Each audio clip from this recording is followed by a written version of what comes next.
Hello friends, welcome to our channel Jharkhand Pariksha students. यह study video lecture जो है वो आपका जेपीएससी करंट अफेयर्स सीरीज़ का पार्ट 6 है। इससे पहले जो है हम लोगों ने 5 पार्ट ऑलरेडी डिस्कस किया हुआ है और हर पार्ट में हम लोगों ने 25 क्वेश्चंस डिस्कस किया हुआ है। तो जो लोग ये वीडियो लेक्चर पहली बार देख रहे हैं उन्हें मैं इन्फॉर्म कर दूं कि इस सीरीज़ में हम लोग जो है टोटल 500 क्वेश्चंस का डिस्कशन करेंगे, जो आपका मई 2019 से लेकर आपका मई 2021 तक का उसमें पूरा का पूरा संकलन होगा इस सीरीज़ में आपका। और ये मैं उम्मीद करता हूँ 23 अगस्त तक आपका ये सीरीज़ कंप्लीट हो जाएगा। उसके बाद मैं इसे पीडीएफ को कंपाइल करके आपको टेलीग्राम में उपलब्ध करा दूंगा। ठीक है, चलिए स्टार्ट करते हैं ये वीडियो लेक्चर। हर जो पार्ट है उसमें हम लोग 25 क्वेश्चंस डिस्कशन कर रहे हैं ताकि आप पर ये थोड़ा सा लेंदी ना हो। और मतलब एक साथ अगर देखेंगे ना तो उसमें भी आपको प्रॉब्लम हो सकता है कि पूरा का पूरा, क्योंकि ये 4-4.5 घंटा का चला जाएगा। ठीक है, इसलिए हम लोग पार्ट बाय पार्ट चलते हैं। चलिए 126वां है, 125 क्वेश्चन हम लोग पहले डिस्कशन कर चुके हैं। आज के लिए पहला है आपका, देखिए, पलामू में 11वीं शताब्दी के चांदी के 200 सिक्के मिले हैं। कहाँ मिले हैं? पलामू में। और कौन से सेंचुरी के हैं? 11वीं सेंचुरी के। कहाँ मिले हैं? पलामू जिला के पाकी थाना स्थित नवडीहा गांव में भलही पहाड़ी के तलहटी स्थित एक खेत में 200 चांदी के सिक्के मिले हैं। यह सिक्के धातु के घड़े में बंद मिले हैं, जो कि 11वीं शताब्दी के बताए जा रहे हैं। इनमें से कुछ सिक्कों में 1032 और 1090 अंकित है, जो संभवतः उस दशक का जो है वो मतलब उस सेंचुरी का वो व्याख्यान कर रहे हैं कि उस सेंचुरी का ये हो सकता है। उस पर अरबी और फारसी के शब्द लिखे मिले हैं।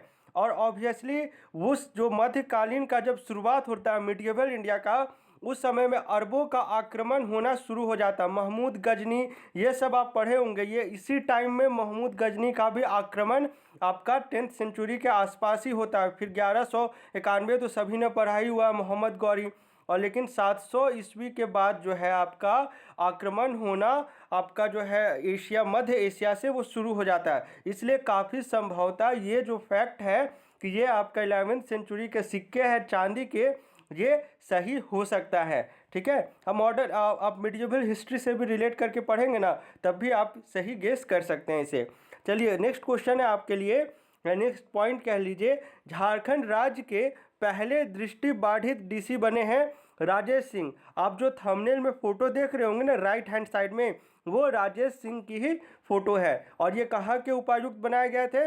बोकारो के उपायुक्त बनाए गए थे। और अगर थोड़ा सा अगर करंट अफेयर्स में और डीप जाएंगे ना, तो अब ये करंट में बोकारो के उपायुक्त नहीं है, इनका चेंजेस किया गया है। लेकिन अगर आपसे पूछ लेगा झारखंड राज्य के पहले दृष्टिबाधित डीसी कौन है, तो वो है आपके राजेश सिंह। चलिए इनका जो था ना, थोड़ा सा कहानी सुन लीजिए। सुप्रीम कोर्ट के फैसले के बाद उनकी नियुक्ति 2011 में हुई थी। 2007 में ही इन्होंने जो है यूपीएससी क्लियर किया था, लेकिन दृष्टिबाधित होने के कारण जो है इन्हें कानूनी लड़ाई लड़नी पड़ी थी। तब आपका जो सुप्रीम कोर्ट की बेंच ने कहा था कि आईएएस बनने के लिए दृष्टि की नहीं, दृष्टिकोण की ज़रूरत होती है। ये एक पॉइंट था जो काफ़ी उस समय जो है स्लोगन, जब ये डिसीजन कह लीजिए, वो आपका पेपर्स के हेडलाइंस में आया था उस समय। 2011 की बात कर रहा हूँ, हिंदू सब में, ये सब में भी आया हुआ था। चलिए नेक्स्ट आइए, कैंपा योजना के बारे में पढ़ लीजिए, क्योंकि जो आपको वन प्रबंधन तो पढ़ना ही है, तो वहाँ पर आपने कैंपा के बारे में पढ़ा ही है। कैंपा का फुल फॉर्म क्या होता है? Compensatory afforestation fund management and planning authority. ठीक है, ये इसका फुल फॉर्म होता है। और दूसरा चीज़ कि इस फाइनेंशियल ईयर के लिए 2020-21 के लिए, अब 21-22 का नहीं आया है, 20-21 के लिए जो है झारखंड को कैंपा योजना का सफल संचालन करने के लिए 376 करोड़ की राशि प्रदान की गई है केंद्र सरकार के द्वारा। इसमें से जो है 200 करोड़ जो है पहले चरण में और दूसरे चरण में 176 करोड़ रुपए खर्च किए जाने का प्रावधान है। तो जहाँ पर भी आपने वन प्रबंधन का अपना नोट्स बनाया है, कैंपा के बारे में लिखा है, वहाँ पर आप कैंपा का टोटल बजट लिख सकते हैं। वहाँ पर सेशन मतलब FY जो फाइनेंशियल ईयर हो गया 2020-21 के लिए, 21-22 का आएगा तो वो भी मैं आपको बता दूंगा। नेक्स्ट आइए, रजिस्ट्रार जनरल ऑफ इंडिया 2020 की जो रिपोर्ट आई है उसमें कुछ कुछ इंपॉर्टेंट कंक्लूजन्स हम लोग ड्रॉ कर सकते हैं, विड्रॉ कर सकते हैं, वो आप थोड़ा सा सुनिए। झारखंड में 5 साल से कम साल के बच्चों की संख्या कुल आबादी का 9.1% है। वहीं 65 साल के बुजुर्गों की संख्या जो है आबादी का 3.9% है। अगर पूछ लेगा कौन से देश में सबसे ज़्यादा बुजुर्गों की संख्या है तो आपका आंसर होगा जापान। इस रिपोर्ट के अनुसार झारखंड में 15 से 35 साल आयु वर्ग की हिस्सेदारी भी कुल आबादी का 40.2% है।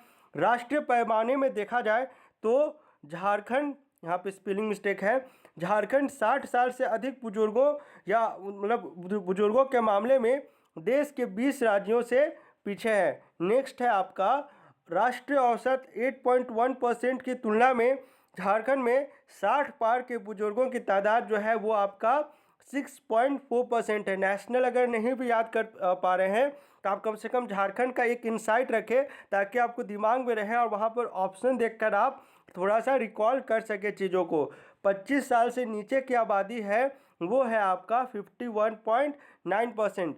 फिर 15 से लेकर 59 साल की कामकाजी आबादी में झारखंड 17 राज्यों में से मतलब 17 राज्यों के पीछे है।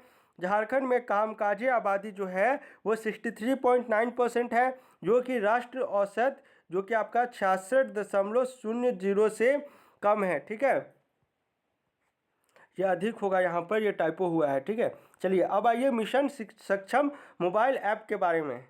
ये जो मोबाइल ऐप है ना, इसकी लॉन्चिंग की गई थी आपका ये जुलाई के महीने में इसकी लॉन्चिंग की गई थी। जुलाई 2020 की बात बता रहा हूँ।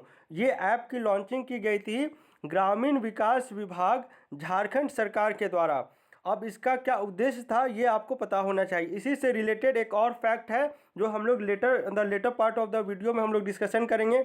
इस ऐप के जरिए प्रवासियों के कौशल की पहचान, रुचि और अन्य जानकारी के लिए सर्वेक्षण करने का लक्ष्य रखा गया था। ठीक है, इससे एक इम्पॉर्टेंट डेटा भी आया था कंक्लूजन में, वो भी हम लोग later part of the video में डिस्कशन कर लेंगे। आगे बढ़ते हैं। झारखंड में मातृत्व शिशु दर जो है वो आपका 76 से घटकर 71 हो गया है। यह जानकारी सैंपल रजिस्ट्रेशन सर्वे, इसे SRS कहते हैं, इसके सर्वे में पता चला है। देखिए ये 2 साल में कराया जाता है। ठीक है, 2 साल का इंटरवल लेके चलते हैं हम लोग, ड्यूरेशन। तो 2015-17 में जो था ये आपका 76 था और आपका 2016-18 में ये घटकर आपका 71 हो गया है। राष्ट्रीय मातृत्व मृत्यु दर 113 है, जो झारखंड की मृत्यु दर से काफ़ी अधिक है। ऑब्वियसली ना, यहाँ पे 71, यहाँ पे 113 तो बहुत ज़्यादा है। यानी झारखंड में अगर इस फैक्टर पे अगर बात की जाए तो इसमें जो है काफ़ी इम्प्रूवमेंट देखने को मिली है। झारखंड पूरे देश में मातृत्व दर में कमी मृत्यु में कम करने वाले राज्यों की श्रेणी में 6th स्थान पर है। ठीक है, तो ये पोजीशन आपको याद रखना है। उसके बाद आइए मांडर प्रखंड जो कि आपका रांची जिला में पड़ता है, इसके निवासी गंदूरा उरांव को पंडित दीनदयाल अंत्योदय कृषि पुरस्कार 2020 से सम्मानित किया गया है। भारतीय कृषि अनुसंधान परिषद न्यू दिल्ली के स्थापना दिवस पर झारखंड के सर्वश्रेष्ठ किसान के रूप में केंद्रीय मंत्री उस समय के नरेंद्र सिंह तोमर ने गंदूरा उरांव को सम्मान पत्र और 50,000 रुपये नकद देकर ऑनलाइन सम्मानित किया था। ठीक है, अब इसी में आपको पंचायती राज पढ़ना है। पंचायती राज जिस दिन मनाया जाता है उस समय आपका अवार्ड्स डिस्ट्रीब्यूट किया जाता है। तो आप 2020 का भी थोड़ा सा ब्रीफिंग ले लीजिएगा और 21 का भी। आप हमारे चैनल के साथ जुड़े रहे, इस सीरीज़ के साथ जुड़े रहे तो 500 क्वेश्चन कंप्लीट होने तक ये चीज़ भी मैं आपको कंप्लीट करा दूंगा। मैं मंथ वाइज चल रहा हूँ। अभी तक आप लोगों ने जैन कर लिया है, फेब कर लिया है 2020 का, और 19 में कंप्लीट करा चुका हूँ, और ये जो है आपका जुलाई अगस्त भी कंप्लीट हो गया है। सब सीरीज़ वाइज चल रहा है हम लोगों का। रांची यूनिवर्सिटी अपने विद्यार्थियों का जो बीमा करने वाला पहला अपने आप में यूनिवर्सिटी है झारखंड में। अब जो है दुर्घटना बीमा के बाद अब 50,000 का सामूहिक स्वास्थ्य बीमा करने जा रहा है रांची यूनिवर्सिटी। ये पास्ट टेंस में है, समझ लीजिएगा। अपने विद्यार्थियों और टीचर्स को दुर्घटना बीमा और स्वास्थ्य बीमा का लाभ उपलब्ध कराने वाली एकमात्र स्टेट यूनिवर्सिटी है आपका रांची यूनिवर्सिटी। ठीक है, चलिए नेक्स्ट पॉइंट में आइए। भारतीय कृषि अनुसंधान परिषद यानी कि ICAR, इंग्लिश में हम लोग इसे Indian council for agriculture research कहते हैं, ने उसके 92nd स्थापना दिवस या फाउंडेशन डे पर कृषि विज्ञान केंद्र का प्रथम पुरस्कार कृषि विज्ञान केंद्र गुमला विकास भारती बिशुनपुर को मिला है। विकास भारती के ही संचालक है आपके श्री अशोक भगत जी, जिन्हें कि आपका 2016 को पद्मश्री से सम्मानित किया गया है। 16 में 2 जनों को मिला था, आपका अशोक भगत जी को और दूसरा है आपका दीपिका कुमारी को। तो आपको ये चीज़ जानकारी पता, रिलेट करके पढ़ेंगे तो याद हो जाएगा। ठीक है, चलिए इसके अंतर्गत ICAR ने प्रशस्ति पत्र और 7,50,000 रुपये का पुरस्कार दिया है। ठीक है, यहाँ पर मैंने लिख दिया इनके बारे में, अशोक भगत इनके सचिव हैं इस संस्थान के। अब झारखंड का पहला डिजिटल जिला जो आपका बनने जा रहा है वो है आपका पूर्वी सिंहभूम। इसका जिक्र मैंने बहुत बार आपको अदर क्वेश्चंस में भी किया हुआ है, ये आते रहता है क्योंकि यहाँ पर ढेर सारे इनिशिएटिव्स लिए जाते हैं। अब आइए, जो पुस्तक है आपकी लम्हों की खता, तो ये पुस्तक जो है इसके लेखक का नाम है सरयू राय, और ये है आपका जो पुस्तक है वो बेस्ड है आपका मैनहर्ट नियुक्ति घोटाला, जो कि रघुवर सरकार के टाइम पर हुआ था। तो इस पर ये बेस्ड है ये पुस्तक, और इसका विमोचन जो है ऑनलाइन विमोचन किया गया है आपका 27 जुलाई को 2020 की बात है। अब आइए, आदिवासी भाषाओं की डिक्शनरी। ठीक है, तो ये है आपका सेंट्रल यूनिवर्सिटी ऑफ झारखंड में 3 आदिवासी भाषाओं की डिक्शनरी की ऐप लॉन्च की गई है। इन भाषाओं के नाम हैं असुर, बिरिजिया और बिरहोर। यह ऐप झारखंडी भाषाओं के ऊपर बनाया गया पहला 3 भाषाओं वाला डिक्शनरी ऐप है। इस कारण से ये इम्पॉर्टेंट, जब भी कोई भी चीज़ पहली बार हो रहा है झारखंड के पॉइंट ऑफ व्यू से या भारत के पॉइंट ऑफ व्यू से या विश्व के पॉइंट ऑफ व्यू से, आपको वो चीज़ पता होना चाहिए। सेकेंड थर्ड कोई नहीं पूछता है, लेकिन पहला बार हर कोई पूछेगा। चलिए नेक्स्ट पॉइंट है, झारखंड में पहली बार फीफा वर्ल्ड कप का ट्रेनिंग कैंप लगेगा। झारखंड राज्य से चयनित, ये एक्चुअली में हो चुका है, झारखंड राज्य से इसके लिए जो है 8 महिला खिलाड़ी का चयन किया गया था, और इसमें जो है इन्हें जो है यूनिसेफ की ओर से champion for change for child rights के रूप में इनका चयन किया गया था। ठीक है, चलिए नेक्स्ट पॉइंट है आपका, झारखंड के 6 जिलों में प्रवासी कामगार सुविधा केंद्र का निर्माण किया जाएगा। इनमें से 3 में निर्माण हो चुका है और संचालन भी शुरू हो चुका है। इन जिलों के नाम है जहां पर ये टोटल किया जाना है, चतरा, गुमला, खूंटी, दुमका, पलामू और लातेहार। ठीक है, आपका एक शुरू किया गया होगा, मैंने आपको बताया था ना, प्रधानमंत्री स्वरोजगार योजना करके शुरू किया गया था, जो प्रवासी मजदूरों को फोकस करते हुए रखा गया था ना।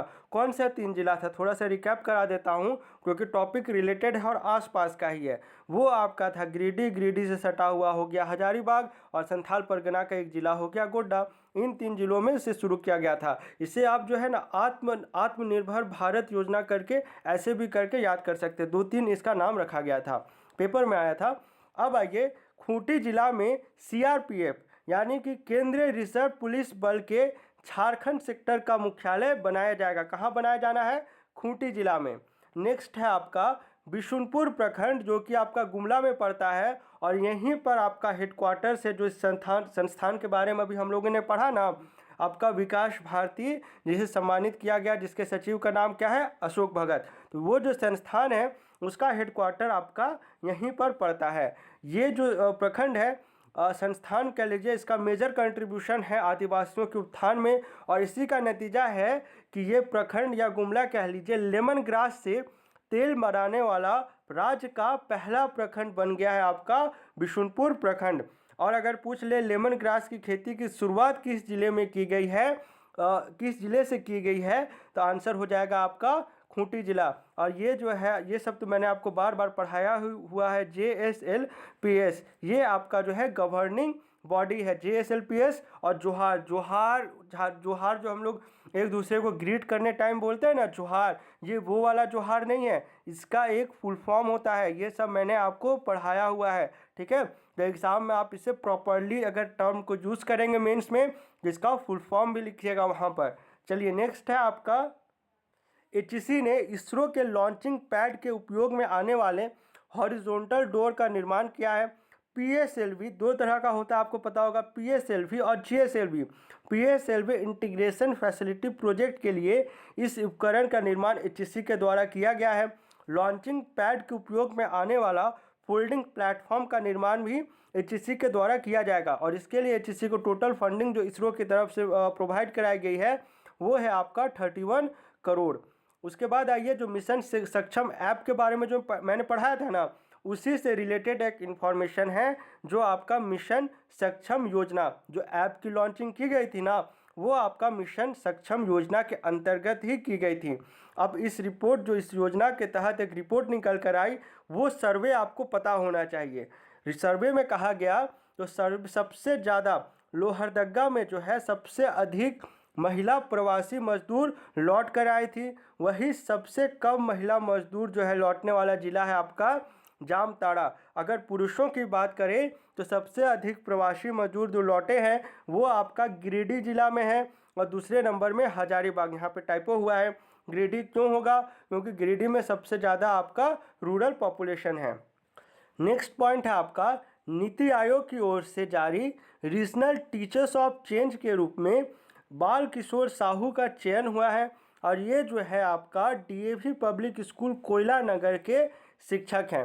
टोटल 100 शिक्षकों की सूची जारी की गई थी नीति आयोग के द्वारा और इनमें से जो है बाल किशोर साहू जो है झारखंड से इकलौते शिक्षक हैं जिन्हें इस सम्मान से सम्मानित किया जाएगा।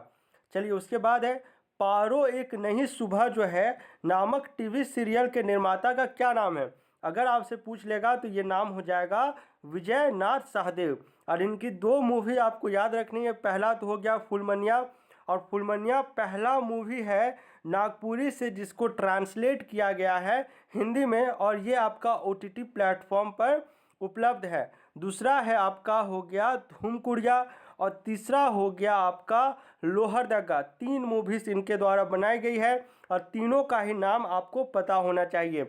धूमकुड़िया में जिन्होंने एक्टिंग की है रिंकल कश्यप, इन्हें भी जो है बहुत सारा अवार्ड्स दिया गया है। चलिए नेक्स्ट पॉइंट है आपका भारत विदेश सेवा के वरिष्ठ पदाधिकारी अंजनी कुमार सहाय को दक्षिणी अफ्रीका देश माली के राजदूत के साथ साथ अब मॉरिटानिया का राजदूत भी नियुक्त किया गया है। अंजनी कुमार जो है वो उनका जन्म स्थल जो है रांची के बरियातू में है।